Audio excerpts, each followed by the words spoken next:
Right now, as you're watching this, millions of microscopic organisms are living inside your shower head. And every time you turn on that water, they're raining down on you. Before you panic and never shower again, let me explain what's actually happening in there, because the truth is both fascinating and a little disturbing. Your shower head is basically a 5-star resort for bacteria. Think about it.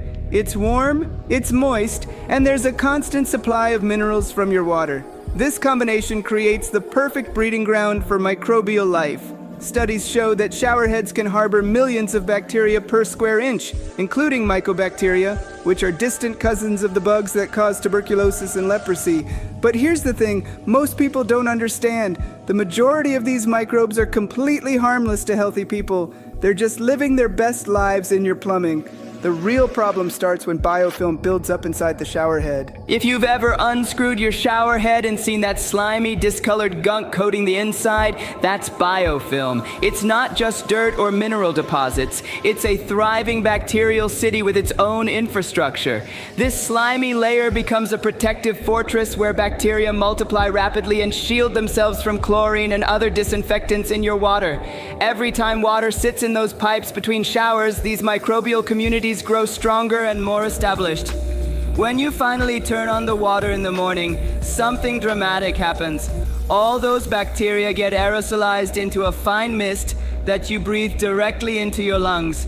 You're essentially creating a bacterial cloud chamber and stepping right into it. For most healthy people, this isn't a major concern because our immune systems handle these exposures daily. But people with weakened immune systems, chronic lung conditions like asthma or COPD, or open wounds need to be more cautious. For them, these invisible hitchhikers can potentially cause respiratory infections, lung inflammation, or skin irritations. Here's something that might surprise you. Shower heads connected to well water or in areas with hard water tend to have even more bacterial growth. The extra minerals provide additional nutrients for biofilm formation, and if you live in a building with old pipes, the problem multiplies because bacteria from the plumbing system upstream can colonize your shower head too. But even if you're perfectly healthy, there's something fundamentally unsettling about showering in a bacterial cloud when you're trying to get clean. The irony isn't lost on anyone. You step into the shower to wash away germs and end up coating yourself in a different set of microbes. The good news? You can fight back easily with supplies you probably already have. Remove your shower head monthly and soak it in white vinegar for at least an hour, or overnight for heavily contaminated heads. The acetic acid in vinegar breaks down that biofilm and kills most bacteria. For metal shower heads, you can even boil them in water for 10 minutes for a deeper clean. If you can't remove your shower head, fill a plastic bag with vinegar, secure it around the shower head with a rubber band, and let it soak. Replace your entire shower head every 6 to 12 months, especially if you notice reduced water flow, discoloration, or unusual odors.